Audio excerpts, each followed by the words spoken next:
ಯಾವುದು? ನಾವು ಭಾರತದ ಮೂಲ ನಿವಾಸಿಗಳು, ನಾವು ನಾಗಾ ಜನಾಂಗದವರು. ನಮ್ಮ ಸಂಸ್ಕೃತಿ ಮಾರಮ್ಮ, ಕಾಳಮ್ಮ ಯಾವುದೇ ಇರ್ಬೋದು, ಜನಪದ ಸಂಗೀತ, ಜನಪದ ಸಾಹಿತ್ಯ ಎಲ್ಲವೂ ನಮ್ಮದು.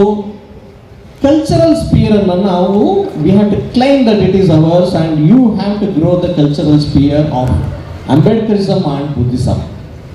ನಾಲ್ಕನೇದು ಅತಿ ಮುಖ್ಯವಾದದ್ದು spirituality, which we have never focused for last 70 years. ಈಗ ನಾನು ಮಾತಾಡ್ಲಿಕ್ಕೆ ಹೊಡೆದು 2 ನಿಮಿಷಗಳ ಕಾಲ, ಏಕೆಂದರೆ ಸಮಯದ ಅಭಾವದಿಂದ 1999 2000 ಇಸ್ವಿನಲ್ಲಿ ಇದ್ದಾಗ ಅವರು ಇದ್ದಂತಹ ರೀತಿ ರಾಜಕೀಯದಲ್ಲಿ ಇದ್ರೂ ಸಹ ತುಂಬಾ ಸರಳವಾಗಿದ್ರು. ಅಂಬೇಡ್ಕರ್ ಬಗ್ಗೆ ಮಾತಾಡ್ತಿರ್ಲಿಲ್ಲ. ಅಂಬೇಡ್ಕರ್ ಓದ್ಕೊಂಡ ನಂತರ ಈಗ ಒಂದು ಕಳೆದ 5-6 ವರ್ಷಗಳಿಂದ ಅವರು ಬೆಳೀತಾ ಇರುವಂತ ರೀತಿ, ಅವರ ಜನ ಮನ್ನಣೆ ಗಳಿಸ್ತಾ ಇರುವಂತ ರೀತಿ, ಇಡೀ ಮೋದಿ ಮತ್ತು ಅಮಿತ್ ಶಾ ಅವ್ರಿಗೆ ಅಥವಾ ಇಡೀ ದೇಶದಲ್ಲಿರ್ತಕ್ಕಂಥ ದೇಶದ ದೊಡ್ಡ ದೊಡ್ಡ ಮಂತ್ರಿಗಳಿಗೆ ಚಾಲೆಂಜ್ ಹಾಕ್ತಕ್ಕಂಥ ಪ್ರತಿಭೆ ಅವರಲ್ಲಿ ಬಂದಿದೆ ಅನ್ನೋದಕ್ಕೆ ಕಾರಣ ಡಾಕ್ಟರ್ ಬಾಬಾ ಸಾಹೇಬ್ ಅಂಬೇಡ್ಕರ್. ಅದಕ್ಕೋಸ್ಕರ ಬಂಧುಗಳೇ, ನಾವು ನಿರಂತರ ಹಂಸೋಗೆ ಸೋಮಣ್ಣ ಮತ್ತು ಕೃಷ್ಣಮೂರ್ತಿ ಚಮನ್ ಅವರಿಗೆ ಧನ್ಯವಾದಗಳು. ಈಗ ಅಧ್ಯಕ್ಷೀಯ ನುಡಿ ಜೊತೆಗೆ ನಾನು ಬಾಬಾ ಸಾಹೇಬ ಬಸವಣ್ಣ ಅನ್ನುವಂತ ಸಂಶೋಧನಾತ್ಮಕ ಪುಸ್ತಕವನ್ನ ಕೊಟ್ಟಂತ ಅವ್ರ ಬಾಯಿ ತೆರೆದ್ರೆ ಕೇವಲ ಸಿನಿಮಾ ಸ್ಟೋರಿ ಅಲ್ಲ. ಇವತ್ತು ಸಿನಿಮಾ ನಟರು ಬಾಬಾ ಸಾಹೇಬ್ ಹೆಸರು ಹೇಳಲ್ಲ. ಯಾಕೆ ಅಂತಂದ್ರೆ ಬೇರೆ ಕಾರಣ ಇದೆ. ಆದ್ರೆ ತನ್ನ ನಾಲಿಗೆ ಒಳಗಡೆ ಮಾತ್ರ ಅಲ್ಲ, ಎದೆಯಲ್ಲೂ ಕೂಡ ಬಾಬಾ ಸಾಹೇಬ್ ಅಂಬೇಡ್ಕರ್ ಚಿಂತನೆಗಳನ್ನ ಕೊಂಡೊಯ್ತಾ ಇರ್ತಕ್ಕಂಥ ಹಿರಿಯ ಚಲನಚಿತ್ರ ನಟರು ಮತ್ತು ಅಪ್ಪಟ ಅಂಬೇಡ್ಕರ್ ವಾದಿಗಳಾಗಿರ್ತಕ್ಕಂಥ ಅಶೋಕ್ ಸರ್ ಈಗ ಅಧ್ಯಕ್ಷೀಯ ನುಡಿಗಳು ನಿಮ್ಮೆಲ್ಲರ ಚಪ್ಪಾಳಿಯ ಮೂಲಕ ಖುಷಿಯಾಗಿ ಹೇಳಿಕೊಟ್ರು. ಒಂದು ಪಾತ್ರದ ಒಳಹೊಕ್ಕು ಅದರ ಮರ್ಮವನ್ನು ಅರಿತುಕೊಂಡು ಅದನ್ನು ಜನಗಳಿಗೆ ತಲುಪಿಸುವಂಥ ಒಂದು ಗುರುತರವಾದ ಕೆಲಸ ಹೇಗೆ ಮಾಡ್ತೀವಿ ಅಂತ. ಕ್ರಾಂತಿಯೋಗಿ ಬಸವಣ್ಣ ಪಾತ್ರ ಮಾಡಬೇಕು ಅನ್ನೋ ಅವಕಾಶ ನನಗೆ ಸಿಕ್ಕಿದಾಗ ಆ ಪಾತ್ರವನ್ನು ರಾಜ್ಕುಮಾರ್ ಅವರು ಮಾಡಬೇಕು ಅಂತ ಭಾಳ ಆಸೆ ಇಟ್ಕೊಂಡಿದ್ರು. ತುಂಬ ಕಾಂಟ್ರವರ್ಸಿ ಆಯಿತು ಆವಾಗ ಆ ಪಾತ್ರ. ನನಗೆ ಅದಕ್ಕೆ ಮುಂಚೆ ಹೊನ್ನಪ್ಪ ಭಾಗವತರ ಆ ಪಾತ್ರ ಮಾಡಿದ್ರು. ಆದರೆ ನಾನು ಈ ಬಸವಣ್ಣನ ಪಾತ್ರ ಹೇಗೆ ಮಾಡಬೇಕು ಅಂತ ವಚನಗಳನ್ನು ಅಧ್ಯಯನ ಮಾಡೋಕ್ಕೆ ಪ್ರಾರಂಭ ಮಾಡಿದೆ. ವಚನಗಳನ್ನು ಓದ್ತಾ ನನಗೆ ಏನಪ್ಪ, ಸುಮಾರು 800 ವರ್ಷಗಳ ಹಿಂದೆನೇ ಈ ರೀತಿಯಾದಂಥ ಕ್ರಾಂತಿಕಾರಿ ಆಲೋಚನೆ ಮಾಡಿದಂಥ ವ್ಯಕ್ತಿ ನಮ್ಮ ಕರ್ನಾಟಕದಲ್ಲಿ ಜನಿಸಿದ್ರಲ್ಲ ಅಂತ ಬಹಳ ರೋಮಾಂಚನ ಆಯಿತು ನನಗೆ. ಎಂಥ ವಿಚಾರಗಳು! ಹಾರುವನೆಂಬ ಹೊರೆಯ ನನಗೆ ಹೊರಿಸದಿರಯ್ಯ ಅಂತಾರೆ. ನಾನು ಬ್ರಾಹ್ಮಣನಾಗಿ ಹುಟ್ಟಬೇಕು ಅಂತ ಹುಟ್ಟಲಿಲ್ಲಪ್ಪ, ಹುಟ್ಟುಬಿಟ್ಟಿದ್ದೀನಿ, ನನ್ನ ಕರ್ಮ. ಆದರೆ ಇವರಯ್ಯ ನನ್ನ ಬಂಧುಗಳು, ಇವ್ರ ಜೊತೆ ನಾನಿರುವಂಥವ್ರು ನಾನು ಅಂತ ಹೇಳಿದಂಥವ್ರವರು. ಆ ಕಟ್ಟ ಕಡೆಯ ಮನುಷ್ಯನನ್ನ ಒಪ್ಕೊಂಡಂಥ ಬಸವಣ್ಣ ಅವರು. ಇವ್ರ ಬಗ್ಗೆ ಸಿನಿಮಾದಲ್ಲಿ ಭಾಳ ಕಡಿಮೆ ಹೇಳಿದಂತಾಯಿತು.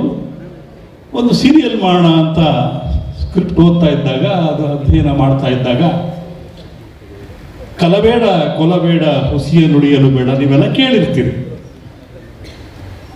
ಕೊನೆಯಲ್ಲಿ ಅವರು ಇದೇ ನಮ್ಮ ಕೂಡಲ ಸಂಗನ ಒಲಿಸುವ ಪರಿ ಅಂತ ಬಂದಾಗ ಅಲ್ಲಿ ದೇವರ ಕಲ್ಪನೆ ಬರುತ್ತೆ.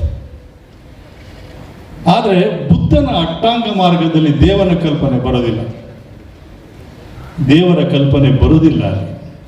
ಹಾಗಾಗಿ ನಾನು ಬುದ್ಧ ಆ್ಯಂಡ್ ಇಸ್ ಧಮ್ಮ ಬಾಬಾ ಸಾಹೇಬರ ಪುಸ್ತಕ ಓದಕ್ಕೆ ಪ್ರಾರಂಭ ಮಾಡಿದೆ. ಆಗ ನನಗೆ ಹೊಸ ಹೊಳಹು ಸಿಕ್ತು.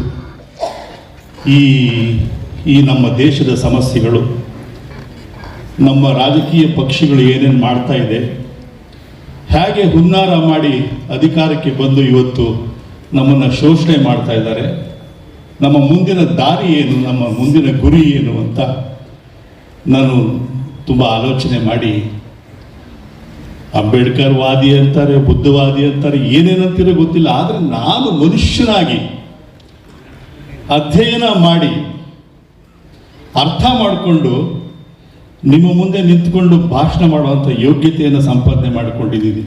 ಬರೀ ಸಿನಿಮಾ ನಟನಾಗ ಅಲ್ಲ. 1924ರಲ್ಲಿ RSS ಪ್ರಾರಂಭ ಆಗಿತ್ತು. ಈಗ 100 ವರ್ಷ ಆಗ್ತಾ ಇದೆ. 100 ವರ್ಷ ಪ್ರತಿಯೊಂದು ದೇಶದಲ್ಲೂ ಪ್ರತಿಯೊಂದು ಗುಂಪಿನಲ್ಲೂ 100 ಜನಗಳಲ್ಲಿ ಕೇವಲ 10 ಜನ ಮಾತ್ರ ಬುದ್ಧಿವಂತರಾಗಿರ್ತಾರೆ. ಈ 10 ಜನಗಳಲ್ಲಿ ಕೆಲವರಿಗೆ ಬುದ್ಧಿ ಇರುತ್ತೆ, ಕೆಲವರಿಗೆ ಶಕ್ತಿ ಇರುತ್ತೆ, ಕೆಲವರಿಗೆ ವ್ಯವಹಾರ ಜ್ಞಾನ ಇರುತ್ತೆ.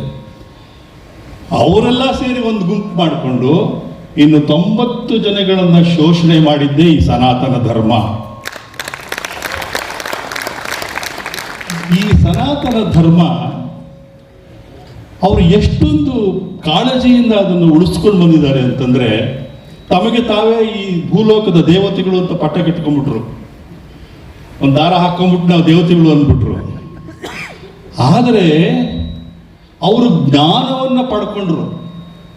ಆ ಜ್ಞಾನದ ಗುತ್ತಿಗೆ ಅವರೇ ಪಡ್ಕೊಂಡು, ನಾವು ಆ ಜ್ಞಾನವನ್ನು ಪಡಿಬಾರದು ಅಂತ ಹೇಳಿ ಕಾನೂನುಗಳನ್ನ, ದೇವರನ್ನ, ವೇದಗಳನ್ನ, ಉಪನಿಷತ್ತುಗಳನ್ನ, ಭಗವದ್ಗೀತೆಯನ್ನು ಸೃಷ್ಟಿ ಮಾಡಿದ್ರು. ನಾನು ಹಿಂದೆ ಒಂದ್ಸಾರಿ ಮಾತಾಡ್ತಾ ಹೇಳ್ತಾ ಇದ್ದೆ, ಸತ್ತ ರಾಜನ ತಿಥಿ ಮಾಡೋದು ಬ್ರಾಹ್ಮಣರೇ, ಗೆದ್ದ ರಾಜನಿಗೆ ಪಟ್ಟ ಕಟ್ಟೋದು ಬ್ರಾಹ್ಮಣರೇ. ಎರಡೂ ಕೆಲಸವನ್ನು ಅವ್ರು ಮಾಡಿ ಅಧಿಕಾರ ನಿರಂತರವಾಗಿ ಅವ್ರ ಕೈಯಲ್ಲೇ ಇರೋ ಥರ ಮಾಡಿಕೊಂಡು ಸೈನ್ಯವನ್ನ, ಭಂಡಾರವನ್ನ, ಆಡಳಿತವನ್ನ ಅವ್ರ ಕೈಯಲ್ಲಿ ಇಟ್ಕೋತಾರೆ. ಅದು ಅವರ ಬುದ್ಧಿವಂತನ. ಏಕೆಂತಂದ್ರೆ ವಿದ್ಯೆನ ಅವರು ಅವ್ರ ಕೈವಶ ಮಾಡ್ಕೊಂಡ್ಬಿಟ್ಟಿದ್ರು. ನಮಗೆ ವಿದ್ಯೆ ಸಿಕ್ಕಿದ್ದು ಇತ್ತೀಚೆಗೆ 200-300 ವರ್ಷಗಳ ಹಿಂದೆಯಿಂದ ನಮಗೆ ವಿದ್ಯೆ ಸಿಗ್ತಾ ಇದೆ. ಹಿಂದೆ ಏನೋ ಆಯ್ತು ಬಿಡಿ, ಮುಂದೆ ಏನು ಮಾಡಬೇಕು ನಾವೀಗ? ನಮ್ಮ ಮಕ್ಕಳಿಗೆ ಏನು ಭವಿಷ್ಯ ಇದೆ? ಯಾವ ಸಮಾಜಕ್ಕೆ ನಾವು ಈ ನಮ್ಮ ಮಕ್ಕಳನ್ನ ಬಿಟ್ಟು ಹೋಗ್ತಾ ಇದ್ದೀವಿ? ಕಳ್ಳರು, ಸುಳ್ಳರು, ಅತ್ಯಾಚಾರಿಗಳು, ಕೊಲೆಗಡಕರು ಇವತ್ತು ಶಾಸಕರಾಗ್ತಾ ಇದ್ದಾರೆ, ಸಂಸತ್ ಸದಸ್ಯರಾಗ್ತಾ ಇದ್ದಾರೆ, ಕಾನೂನುಗಳನ್ನ ಮಾಡ್ತಾ ಇದ್ದಾರೆ. ನಾವು ನೋಡ್ಕೊಂಡು ಸುಮ್ಮನೆ ಇದ್ದೀವಿ. ಅಧ್ಯಯನ ಮಾಡಬೇಕು, ಆರ್ಗನೈಸ್ ಆಗಬೇಕು, ಹೋರಾಟ ಮಾಡಬೇಕು, ಅಧಿಕಾರ ಕೈಯಲ್ಲಿ ಹಿಡ್ಕೋಬೇಕು. ಬಾಬಾ ಸಾಹೇಬರು ಸುಮ್ಮನೆ ಹಿಂಗೆ ತೋರಿಸ್ತಾ ಇಲ್ಲ, ಅದು ಪಾರ್ಲಿಮೆಂಟ್ ಕಡೆಗೆ ಹೋಗಿ ಅಂತ ಹೇಳ್ತಾ ಇದ್ದಾರೆ. ಅದನ್ನ ಅರ್ಥ ಮಾಡ್ಕೋಬೇಕು ನಾವು. ಪ್ರತಿದಿನ 6 ಗಂಟೆಗೆ ಎದ್ದು ಚಡ್ಡಿ ಹಾಕೊಂಡು ಒಂದು ಕೋಲ್ ಹಿಡ್ಕೊಂಡು ಹೋಗ್ಬಿಡ್ತಾರೆ RSSನವರು. ಅಷ್ಟೊಂದು ಶಿಸ್ತು ಅವರಿಗಿದೆ. ತಮ್ಮ ಸಂಬಳದಲ್ಲಿ ಸ್ವಲ್ಪ ಹಣವನ್ನು ಅವರು ಸಂಘಟನೆಗೆ ಕೊಡ್ತಾರೆ, RSSಗೆ, ವಿಶ್ವ ಹಿಂದೂ ಪರಿಷತ್ಗೆ, ಬಜರಂಗ ಬಲಿಗೆ, ಅಲ್ಲಿಗೆ ಇಲ್ಲಿಗೆ ಅಂತ. ಕಾನೂನುಗಳು ವರ್ಣಾಶ್ರಮ ಧರ್ಮ ಮಾಡಿದ್ದೇ ದೇವರು ಅಂತ ಹೇಳಿ ನಮಗೆ ರಾಮನ, ಕೃಷ್ಣನ, ಜ್ಯೋತಿಷಿಗಳನ್ನ ತೋರಿಸ್ಬಿಟ್ಟು ಹೆದರಿಸಿಟ್ಟಿದ್ದಾರೆ. ಆದರೆ ಇವ್ಯಾವ ಕೆಲಸಕ್ಕೆ ಬರೋದಿಲ್ಲ. ನಮ್ಮ ರಟ್ಟೆನೇ ನಮಗೆ ಶಕ್ತಿ. ಅದನ್ನು ನಂಬಿ ಬದುಕಬೇಕಾಗಿದೆ ನಾವು. ಬಾಬಾ ಸಾಹೇಬ್ ಒಂದು ಮಾತು ಹೇಳ್ತಾರೆ, ನಾನು ನಿಮಗೆ ಮೀಸಲಾತಿ ಕೊಡಿಸ್ದೆ, ನೀವು ಕೆಲವೇ ಜನ ಮೀಸಲಾತಿ ಪಡ್ಕೊಂಡು ನೀವು ಶ್ರೀಮಂತರಾಗ್ಬಿಟ್ಟು ನೀವು ಬಂಗ್ಲೆ ಕಟ್ಕೊಂಡ್ಬಿಟ್ರಿ, ನಿಮ್ಮವ್ರನ್ನ ಹಾಗೆ ಬಿಟ್ಬಿಟ್ರಿ ಕೇರಿ ಕಾಲೋನಿಯಲ್ಲಿ. ತಪ್ಪು ಮಾಡ್ತಾ ಇದ್ರಿ ನೀವು ವಿದ್ಯಾವಂತರು ಅಂತ ಹೇಳಿದ್ರು. ಅದನ್ನು ನಾವು ಅರ್ಥ ಮಾಡ್ಕೋಬೇಕಾಗಿದೆ. ನೆನ್ನೆ ಮನೆಯಿಂದ ಒಂದು ಕಾಂಟ್ರವರ್ಸಿ ನಡೀತಾ ಇದೆ. ಅಪರೂಪಕ್ಕೆ ನಮ್ಮ RSS ಮುಖ್ಯಸ್ಥರು ಒಂದು ಒಳ್ಳೆ ಮಾತು ಹೇಳ್ಬಿಟ್ರು. ಈ ದೇವಾಲಯ, ಮಸೀದಿ ಅಂತ ಹೇಳಿದ್ರೆ ಎಲ್ಲೆಲ್ಲೋ ಕೆದಕಬೇಡಿ ನೀವು, ನಾವು ಸಾವಿರಾರು ವರ್ಷಗಳಿಂದ ಜೊತೆ ಬದುಕೊಂಡು ಹೋಗ್ತಾ ಇದ್ದೀವಿ, ಬದುಕಬೇಕು ಅಂತ. ಈಗಾಗಲೇ ಧರ್ಮಗುರುಗಳು ಎದ್ದು ಬಿಟ್ಟಿದ್ದಾರೆ. ಇದು ಯಾರು ನಮಗೆ ಅವ್ರು ಹೇಳಕ್ಕೆ? ಅವರಲ್ಲ, ಕಾನೂನು ಮಾಡೋದು ನಾವು, ಧರ್ಮದ ಕಾನೂನು ಮಾಡೋದು ನಾವು, ನಮ್ಮ ಮಾತನ್ನ ಅವ್ರು ಕೇಳಬೇಕು ಅಂತ ಹೇಳ್ತಾ ಇದ್ದಾರೆ. ಹೀಗೆ ಧರ್ಮದ ಅಪೀಮಿನ ಮೂಲಕ, ಧರ್ಮದ ಹೆಂಡದ ಮೂಲಕ ನಮ್ಮನ್ನ ನಿಯಂತ್ರಣ ಮಾಡಿ ಅವರ ಅಧಿಕಾರದಲ್ಲೇ ಇದ್ದಾರೆ. ಆ ಮೂರ್ಖ ಅಮಿತ್ ಶಾ ಅಲ್ಲಿ ನಿಂತ್ಕೊಂಡು ಆ ಮಾತಾಡಬೇಕಾದ್ರೆ ಅಂಬೇಡ್ಕರ್ ಅನ್ನೋ ಬದಲು ದೇವರ ಹೆಸರು ಹೇಳಿದ್ರು, ಸ್ವರ್ಗ ಸಿಗುತ್ತೆ ಅಂತ. ಅಂದ್ರೆ ಅವನಿಗೆ ಅಧಿಕಾರದ ಮದ ಆ ಪದಗಳನ್ನು ಅವನ ಬಾಯಿಂದ ಆಡಿಸ್ತಾ ಇದೆ. ಆ ಮದವನ್ನು ಅಳಿಸಬೇಕು ಅಂದ್ರೆ ನಾವು ಅಧಿಕಾರಕ್ಕೆ ಬರಬೇಕು.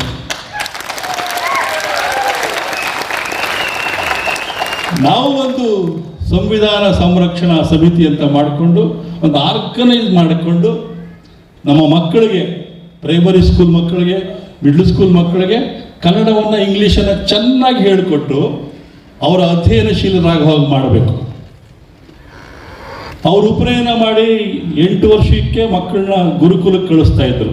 ವಿದ್ಯೆಗೆ ಅಷ್ಟೊಂದು ಬೆಲೆ ಕೊಟ್ಟು ಈಗಲೂ ಅವರು ಇವತ್ತು IAS IPS ಅವೆಲ್ಲ ಮಾಡುವಂಥವ್ರು ಬ್ರಾಹ್ಮಣರ ಮಕ್ಕಳೇ. ಇವತ್ತು ಅಧಿಕಾರದಲ್ಲಿರೋರಲ್ಲ ಅವರೇ. ನಾವ್ಯಾಕೆ ಹಿಂದೆ ಇದ್ದೀವಿ? ನಮ್ಮನ್ನ ಜಾತಿ, ಉಪಜಾತಿ, ಒಳಜಾತಿ ಅಂತ ಮಾಡಿ ಒಡೆದಿಟ್ಬಿಟ್ರು ನಮ್ಮನ್ನ. ನಾವು ಒಂದಾಗಿ ಬಿಡಲೇ ಇಲ್ಲ. ನಾವು 80% ಜನ ಇದ್ದೀವಿ ಅಷ್ಟೇ, ಕುರಿಗಳ ಥರ ಇದ್ದೀವಿ. ಆದರೆ ಕುರುಬರ ಥರ ಇರೋದು ಅವರು. ನಮ್ಮನ್ನು ತಗೊಂಡೋಗಿ ಕಡಿತಾ ಇರೋದು ಅವರು. ಅಧಿಕಾರ ಅವ್ರ ಕೈಯಲ್ಲಿದೆ. ಆದ್ರಿಂದ ಆಲೋಚನೆ ಮಾಡಿ, ಅಧ್ಯಯನ ಮಾಡಬೇಕು ಅಂತ ಯಾಕೆ ಹೇಳ್ತಾ ಇದ್ದಾರೆ ಎಲ್ಲರೂ ಅಂತಂದ್ರೆ, ಆಲೋಚನೆ ಮಾಡಿದಾಗಲೇ ನಾವು ಮನುಷ್ಯರಾಗೋದು. ಪುಸ್ತಕದ ಓದು ಮಸ್ತಕದ ಮಣಿ ಸುಮ್ಮನೆ ಒಂದು ತಲೆ ಮೇಲೆ ಇಟ್ಕೊಂಡು ತಿರುಗೋದಲ್ಲ. ಪುಸ್ತಕನ ಏನು ಬರೆದಿದ್ದಾರೆ, ಏನು ಅನುಭವಿಸಿದ್ದಾರೆ ಬಾಬಾ ಸಾಹೇಬರು, ಅಂತ ಮಹಾತ್ಮರು ಏನೇನು ಹೇಳಿದ್ದಾರೆ ಅಂತ ಅಧ್ಯಯನ ಮಾಡಿ ಅರ್ಥ ಮಾಡಿಕೊಂಡು ಗಟ್ಟಿ ಕಾಳುಗಳಾಗಬೇಕು. ನಾವು ಗಟ್ಟಿ ಕಾರ್ಯಕರ್ತರಾಗಬೇಕು. ಇದು ಈ ಥರ ತುಂಬ ಸಭೆಗಳಲ್ಲಿ ನಾವು ಸೇರಿ ವಿಚಾರ ಸಂಕಿರಣಗಳನ್ನು ಮಾಡಿ ಬೆಳಿಬೇಕಾಗಿದೆ. ಬೆಳೆದು ಅಧಿಕಾರ ಸ್ಥಾನಕ್ಕೆ ಬಂದು ನಮಗೆ ಏನೇನು ಸಿಕ್ಕಬೇಕು ಸೌಲಭ್ಯಗಳನ್ನ ನಾವು ಪಡ್ಕೋಬೇಕು. 75-76 ವರ್ಷ ಆದರೂ ಸ್ವಾತಂತ್ರ್ಯ ನಮಗಿನ್ನೂ ಅನ್ನ, ಬಟ್ಟೆ, ನೀರು, ನೆರಳು, ಉದ್ಯೋಗ, ಆರೋಗ್ಯ ಎಲ್ಲರಿಗೂ ಸಿಗ್ತಾ ಇಲ್ಲ. ಮೂಲಭೂತವನ್ನು ಬೇಕಾಗಿರೋದು ಅದು. ಯಾವ ಧರ್ಮಗುರುನು, ಯಾವ ಮಠಾಧೀಶ್ವರನು ಊಟ ಮಾಡದೇ ಇಲ್ಲ. ಊಟ ಮಾಡಬೇಕು, ಉಮಾಹೆ ಮಾಡಲೇಬೇಕು ಅವನು ಬದುಕಬೇಕಾದ್ರೆ. ಅದನ್ನ ಮಾಡ್ತಾ ಇರೋರು, ಅವ್ರಿಗೆ ಅನ್ನ ಕೊಡ್ತಾ ಇರೋಂಥವ್ರು ನಾವು. ನಮ್ಮ ಬೆಳೆಗೆ ಬೆಲೆ ಕಟ್ತಾ ಇರೋದು ಅವರು. ನಾವು ಶ್ರಮಜೀವಿಗಳು. ನಮ್ಮ ಶ್ರಮದಿಂದ ಅವರು ಬದುಕ್ತಾ ಇದ್ದಾರೆ. ಅದಾಗಬಾರ್ದಲ್ವಾ? ನಾವು ಈಗ ಸಂಘಟಿತರಾಗಬೇಕು. ಹೇಗೆ ಸಂಘಟಿತರಾಗಬೇಕು ಅಂತಂದರೆ, ಅಧ್ಯಯನ ಮಾಡ್ತಾ ಮಾಡ್ತಾ ಮಾಡ್ತಾ ಮಾಡ್ತಾ ನಾವು ವಿದೇಶೀಯರಾಗಬೇಕು. ಆರೋಗ್ಯನ್ಸ್ ಕೆಲಸಕ್ಕೆ ಬರೋದಿಲ್ಲ. ಅವ್ರು ಮಾಡೋ ಅವಮಾನನ ಒಳಗಡೆ ಇಟ್ಕೊಂಡು ಅದನ್ನು ಕೆಲಸ ಮಾಡಬೇಕು. ನಾವು ಕತ್ತಿ ಥರ ಮಸಿಬೇಕು. ಅದನ್ನು ಅಧಿಕಾರಕ್ಕೆ ಬಂದಾಗ ಅದನ್ನು ಅವ್ರಿಗೆ ವಾಪಸ್ ಕೊಡಬೇಕು. ಆ ದಾರಿ ಹೇಗೆ ಅಂತ ಆಲೋಚನೆ ಮಾಡಬೇಕು. ನಾವೀಗ ಅಧಿಕಾರಕ್ಕೆ ಬರೋದು ಹೇಗೆ ಅಂತ ಆಲೋಚನೆ ಮಾಡಬೇಕಾಗಿದೆ. ಅಧಿಕಾರ ನಮ್ಮ ಕೈಯಲ್ಲಿ ಬರೋ ತನಕ ಅವ್ರನ್ನ ಬಗ್ಸಕ್ಕಾಗೋದಿಲ್ಲ ನಾವು. ಅದೇ ನಿಟ್ಟಿನಲ್ಲಿ ಅವರು ಯೋಚನೆ ಮಾಡ್ತಾ ಇರ್ತಾರೆ. ಅದೇ ನಿಟ್ಟಿನಲ್ಲಿ ಸದಾ ಯೋಚನೆ ಮಾಡ್ತಿರ್ತಾರೆ. ಹೇಗೆ ಇವ್ರನ್ನ ಮುರಿಯೋದು, ಹೇಗೆ ಇವ್ರನ್ನ ತುಳಿಯೋದು, ಹೇಗೆ ನಾವು ಅಧಿಕಾರದಲ್ಲೇ ಉಳಿಯೋದು ಅಂತ ಅವ್ರ ಆಲೋಚನೆ ಮಾಡ್ತಾನೆ ಇರ್ತಾರೆ. Eat cricket, drink cricket, sleep cricket ಅಂತಾರಲ್ಲ, ಹಾಗೆ ನೀವು ಅಷ್ಟೇ ಆಲೋಚನೆ ಮಾಡಬೇಕು. ಹೇಗೆ ನಾವು ಅಧಿಕಾರಕ್ಕೆ ಬರೋದು, ಹೇಗೆ ನಮ್ಮ ಸಹೋದರಿಯರಿಗೆ ನಾವು ಅನ್ನ, ಬಟ್ಟೆ, ನೀರು, ನೆರಳು, ವಿದ್ಯೆ, ಆರೋಗ್ಯ ಎಲ್ಲ ಕೊಡೋಕ್ಕೆ ಸಾಧ್ಯ ಅಂತ ಸದಾ ಆಲೋಚನೆ ಮಾಡಬೇಕು. ಆ ರೀತಿ ಗಟ್ಟಿ ಕಾಳಿಗಳಾಗಿ ನೀವು ಬೆಳಿಬೇಕು. ನಮಗೆ ಗೊತ್ತಿರೋ ಅಲ್ಪ ಜ್ಞಾನದಲ್ಲಿ ನಾವು ನಿಮಗೆ ಮಾರ್ಗದರ್ಶನ ಮಾಡ್ತೀವಿ. ಆದರೆ ಜವಾಬ್ದಾರಿ, ದೇಶದ ಭವಿಷ್ಯ ನಿಮ್ಮ ಮೇಲಿದೆ. ನೀವು ಜವಾಬ್ದಾರಿ ವಹಿಸ್ಕೊಂಡು ಒಳ್ಳೆ ಕೆಲಸ ಮಾಡಿ. ಎಲ್ರಿಗೂ ಒಳ್ಳೆಯದಾಗಲಿ. ಜೈ ಭೀಮ್.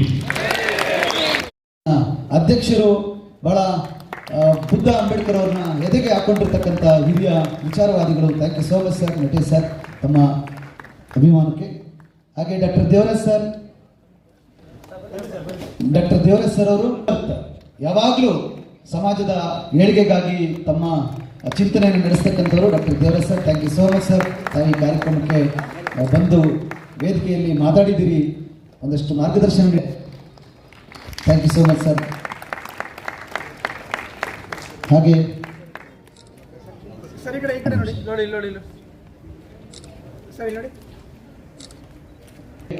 ಈ ವೇದಿಕೆಯಲ್ಲಿ ಬಂದು ಅಂಬೇಡ್ಕರ್ ಯೂತ್ ಫೆಡರೇಷನ್ನ ಆರಂಭದಿಂದಲೂ ಕೂಡ ಜೊತೆಗೆ ನಿಂತು ಬೆನ್ನು ತಟ್ತಾ ಇರ್ತಕ್ಕಂಥ ಅವನು ಸಿದ್ಧಾರ್ಥ ಸರ್ ಅವ್ರಿಗೆ ಅತ್ಯಂತ ಪ್ರೀತಿಪೂರ್ವಕದಂತಹ ಕೃತಜ್ಞತೆ, ಗೌರವ ಸನ್ಮಾನ. Thank you so much sir.